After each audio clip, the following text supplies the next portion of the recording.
I am going to talk about global warming revisited. The reason it's revisited, I got introduced to global warming here in Lindau. And I was in a panel discussion in 2008. And it was a panel discussion about global warming. And I didn't really want to participate. But they said you really had to. And so I spent maybe half a day or a day or so looking at Google. And I was horrified by what I found. And so I got interested in global warming a little bit. And because I was on this panel discussion, I looked at Google and I looked at Gaber and global warming because I'd been on one panel discussion. And I got roughly 40,000 results. If I look at my mind and look at my name and say Gaber and superconductivity, I got much fewer results. Global warming is really a hot topic. And what I said then, and which I still believe, is that global warming really has become a new religion because you can't discuss it. It's not proper. If you say global, if you look at Linda here today, then all the people who are, notable people, they have said climate change in their talks. All of them have said it. I don't know whether they know what they mean, but they have said it anyway. Everybody talks about climate change. So the American Physical Society, which I was a member, said the evidence is incontrovertible that global warming exists. Now, think about that. This is a physical society. And they say you cannot discuss global warming because we believe it's happening. It's like the Catholic Church. There are lots of incontrovertible truth in the Catholic Church, I'm sure. And here there's an incontrovertible truth in the physical society. So the only answer to that is to resign. So I resigned in 1911.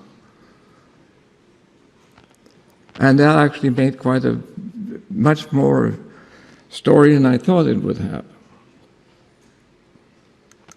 So global warming really starts with these two people, Al Gore and Curry, however you pronounce it. And what they did, they made this curve popular. I know that's hard to read from the audience, but on the vertical scale is degrees in 0.1 degree. So roughly 1 degree is the whole vertical scale.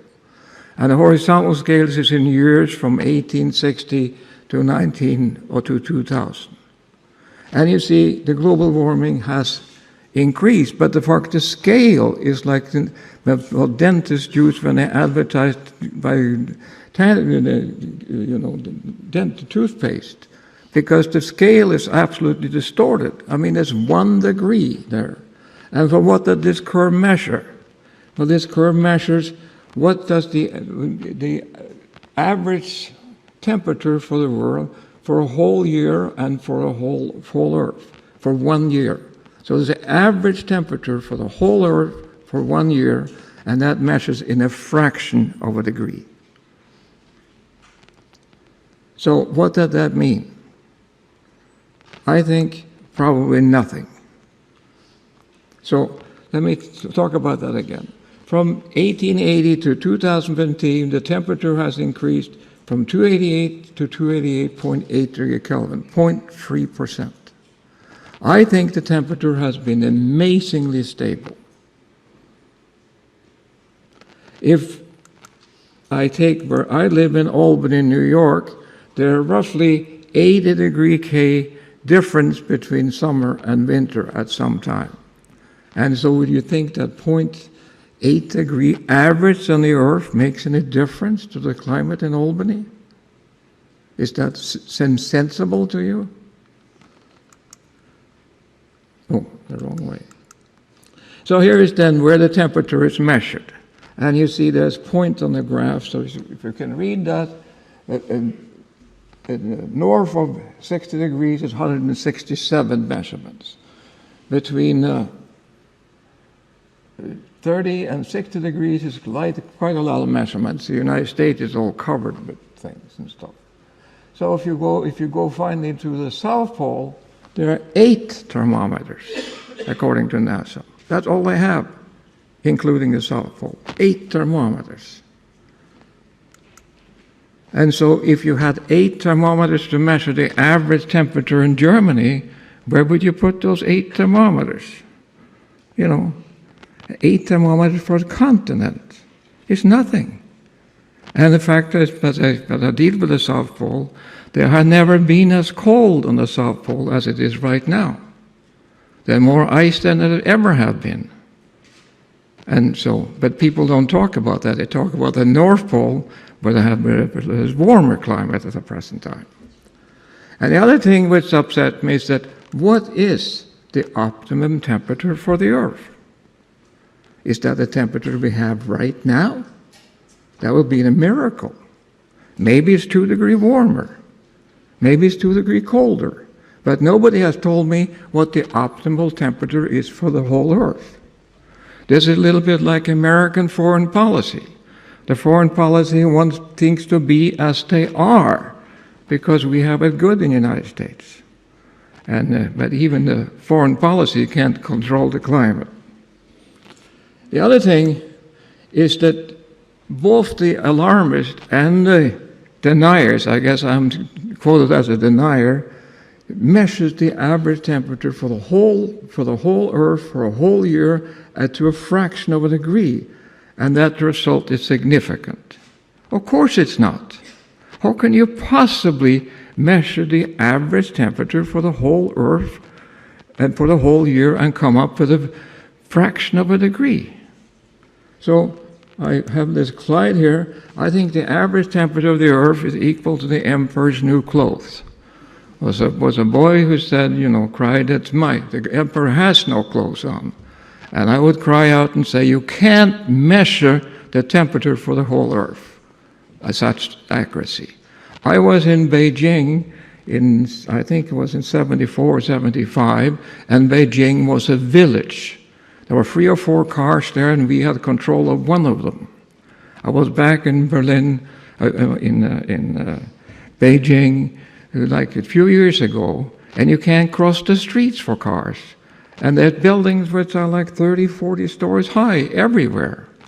And so what had that done with the temperature for Beijing, you think? I mean, and if you think that when you measure temperature to 1900, the thermometer was standing sort of in the countryside, and now we go 1910, the more dense population density, and then the thermometers broke, you got new thermometers, and how can you think that I can measure this to a fraction of a degree? It's ridiculous. Now, this is what they have come up with, however, and this is for the last 19 years, roughly speaking, the temperature has not gone up. It's been constant for 19 years, almost as long as the life of the students here. They're probably at 23, 24 years old. So it hasn't gone up. And there was a big peak in now, and they see the curve here, and if you look at the edge here, it goes up. I made a bit better one here. The temperature here goes up. How can that be when I just showed you the other curve, the temperature has been constant? Well, the reason for that is that they include now the ocean. But for 100 years, the ocean has not been included. Why do you think they include the ocean? Because it's more accurate, or because they can fiddle with the data? That's what NASA does.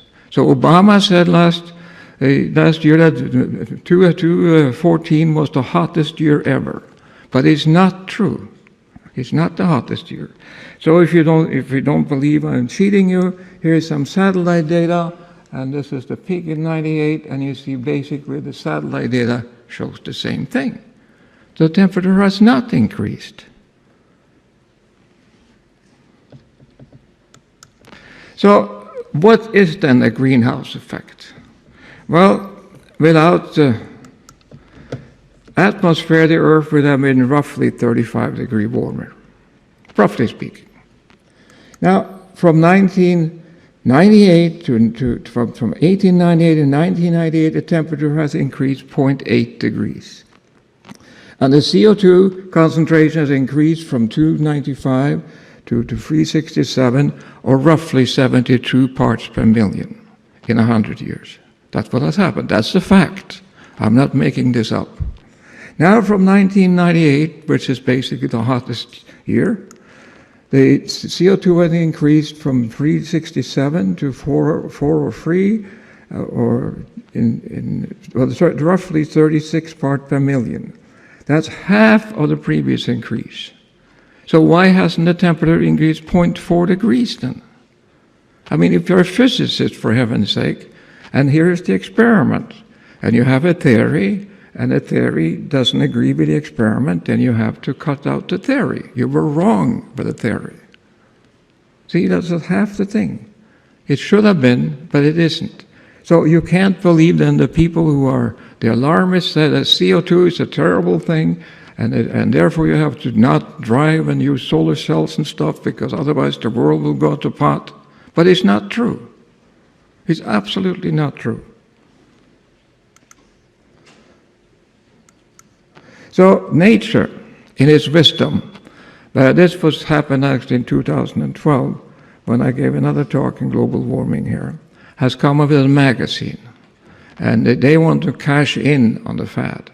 My friend said I shouldn't make fun of nature because then I won't publish my papers. But I don't publish my papers anyway, so I'm safe there.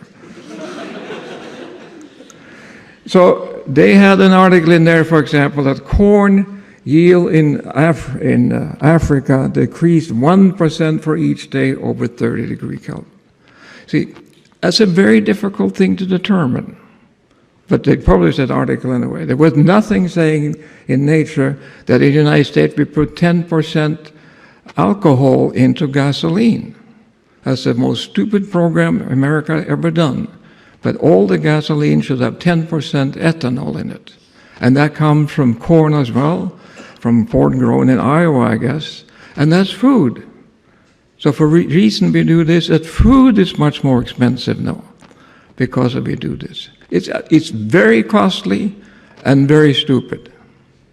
But that's what the United States, sometimes the United States do stupid things. And nobody mentioned nature how important the CO2 is for plant growth. If you have more CO2, the plant grows faster. People use greenhouses and put CO2 in greenhouses to get a higher yield. But now, since the CO2 has increased, we get more plant and more grows faster. It's a wonderful thing, but they don't talk about that in nature. And also, nobody says big trees here in Lindau, for example, the beautiful trees are actually starving. But when a plant developed photosynthesis, there was much more carbon dioxide in the air. And so they could use much more, but there isn't any. So the plants are really starving. But they don't talk about how good it is for agriculture that CO2 is increasing. Here's another thing from nature, just to show you how ridiculous things are. There's a guy here says, or the guy or girl, I don't know, that the shrinking victims because of global warming is cotton, corn, strawberries, etc. These are things that get smaller because of global warming. So I read out strawberries here because they grow strawberries in Italy, and they grow strawberries in Norway. I never seen any difference in the size of the strawberries grown in Italy and Norway, but apparently they are. And if you're going to make a statement on that, how many strawberries has to count and weigh and deal with? See, it's ridiculous. And then it says here, herring is also smaller. But we catch a lot of herring in Norway. I never heard anybody say that. But they claim that all these things, lynx, wood rats, squirrels, shrimp, scallop, cotton, corn, everything gets smaller because of global warming. Published in Nature. So unfortunately, it is not true for people.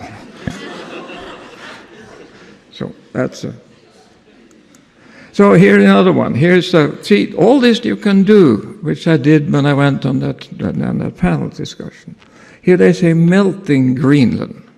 And you look at that picture, it's carefully done, some people standing in the ice, and a river flowing off, and you think Greenland will disappear. But the information on the internet, which is wonderful, and I looked it up, there are 4 harbors in Greenland. And this is the name of the harbors. I won't pronounce them, but you see the coldest years include 1992, 1997, and so on. The one on the here are the coldest years. And here are the warmest years. And so the warmest years basically the 1930. And those are the facts. Those are the temperature the people in the harbors in Greenland has measured over the years. And it doesn't look like it's getting any warmer. I mean, I don't understand it. Where do the data come from? Who says what this says? Now, of course, global warming is supposed to cause the climate change. That's what it was. But the climate changes anyway. The climate has always changed. But the people who believe in global warming say the reason climate changes is because of global warming. And the World Meteorological Organization said you need 30 years to determine the climate.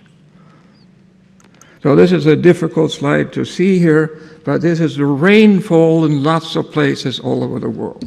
But if we focus on this one here, this is the dust. The climate has changed everywhere, all the time. And that was before we talked about global warming. And the people in the Dust Bowl, people know how to move to California. So the Steinbeck wrote the story, the Grape of Wrath, about that. It was a very wonderful story. And so this has happened all the time, happened everywhere, and it's nothing to do with global warming. So when I ask people then, why is the climate change? Why? The temperature has not changed, so why do they talk about it? Another thing which amazes me really is that when they talk about climate change, it's always to the worse. See, the climate also changes to the better. And if climate changes, you have a 50% chance anyway, you got to be better someplace, for heaven's sake. It can't always be to the worse. So then comes the clincher.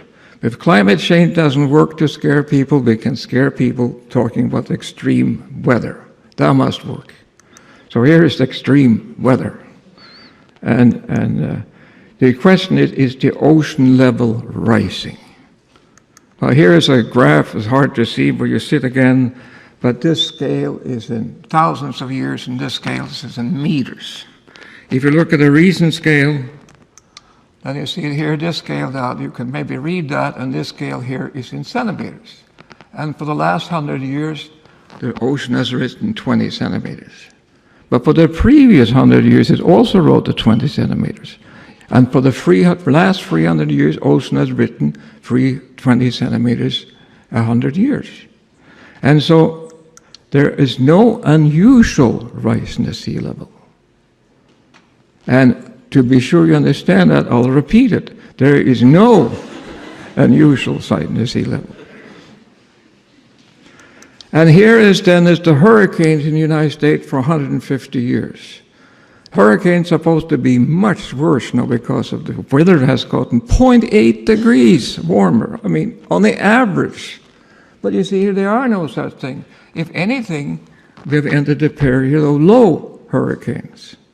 See, these are the facts. I don't make up these facts.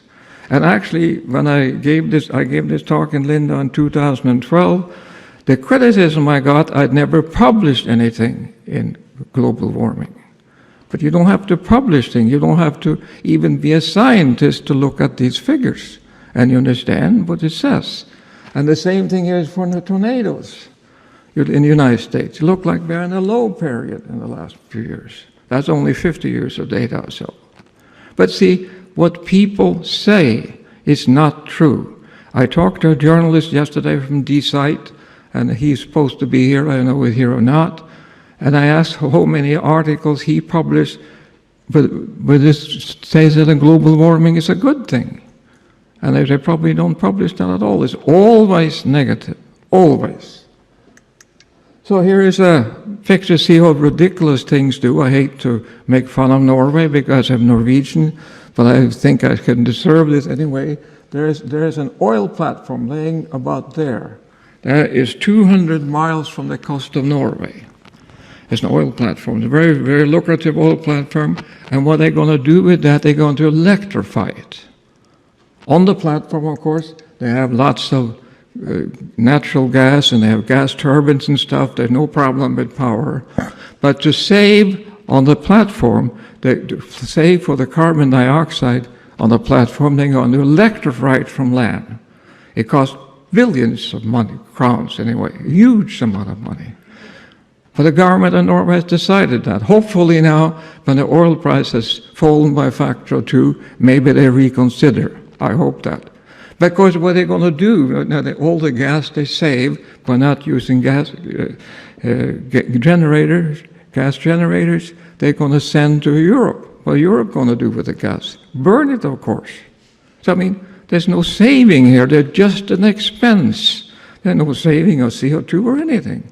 It's just ridiculous. So here is now what I worry about very much is the conference going to be in Paris in November. And I really worry about that. Because the conference was in Copenhagen, that almost became a disaster, but nothing got decided. But now I think the people who are alarmists have a very strong position. And so the physical society always have made up their mind, so I don't have to worry about them. And now let's look at what they say. The evidence is incorrigible. Global warming is occurring if no mitigation is taken, significant disruption of Earth's physical and the cloud system and so on. Everything is going to hell. But the facts are that in the last 100 years or so, we have measured the temperature. It has gone up 0.8 degrees, and everything in the world has gotten better. See? So how can they say it's going to get worse? When we have the evidence that if it's true that they can measure, at least they believe it, when the temperature gone up 0.8 degree, everything, we live longer, we have better work, better health, better everything. But if you go another 0.8 degrees, we're going to die, I guess. So here is then what we should worry about. This is refugees trying to cross the Mediterranean. And so this is a boat, and these people are not fleeing from global warming, they're fleeing from poverty. If we want to help Africa, we should help them out of poverty, not, try to build solar cells and windmills. Here's another tragic picture, but these are solar cell and windmills rather than helping people. See, these people, when you spend, I look at Linda here, there are a lot of solar cells on the roof. These people have been misled. It costs money to do that. And so, and windmills cost money. So here is a very nice, I know I can't convince you by speaking here, but I can show you this book that's called The Rational Optimist by Matt Ridley. It's a wonderful book. Actually, his main point is that we have it so good today because we are the only ape with barters, with trades. Human, as an ape anyway, they trade. No other animals do that. That's why we have taken this, so much advanced from other animals. And he also talked about but we could change from animal power to steam engine and so on, and then we can go to coal, and then we can go to oil, and we get cheap energy. And cheap energy is what has made us so rich. And now suddenly people don't want it anymore. See, we should continue. And people say the oil companies are the big, bad people. I don't understand why they are worse than the windmill companies. General Electric made windmills. They don't tell you it's not economical because they make money on it. But nobody protests, but they protest to Exxon, who makes oil. I mean, they're very good companies, but their companies are efficient, and that's why we have it so nice today. So here is a statement by Obama. He gave a recent speech at the college in the United States, And he said, no challenge poses a greater threat to future generations than climate change. That's what he said. That's a ridiculous statement. See, the United States probably kills maybe a few hundred people a day. They probably have killed 1 million or several million people the last 10 years or so. We've been at war. And the biggest problem Obama faces is climate change. How can he say that? And I say this to Obama, excuse me, Mr. President, but you're wrong. See, he's dead wrong. And I said that once, I was part of an ad in the Time magazine, and I said the same thing. Because I think Obama is a clever person, but he gets bad advice. And in global warming, he's all that. See, I would say that the global warming basically is a non-problem. Just leave it alone, take care of itself. I could give you one example of that, and this is a little difficult, but I got it from a man named Eli Sampson. And he said, consider a large room, 20 by 20 by 10 feet. That's a large living room. And now I want to seal this room off from the rest of the world. And in the rest of the world, you have all these evil cars who have exhaust and spew out carbon dioxide in the atmosphere. So the question he raises then is after 1 year, when this room has been sealed off, how many matches do you have to light in this room to catch up with the cars? Any guesses on that? Probably nobody wants to guess that. But if you take this room and so many matches you have to light, if you light one single match, it brings the room up to 20 years of driving. 20 years. One match in a big room. It's the same number of carbon dioxide as all the cars in the world, which is 1 billion cars. Physicists are very good at this calculation.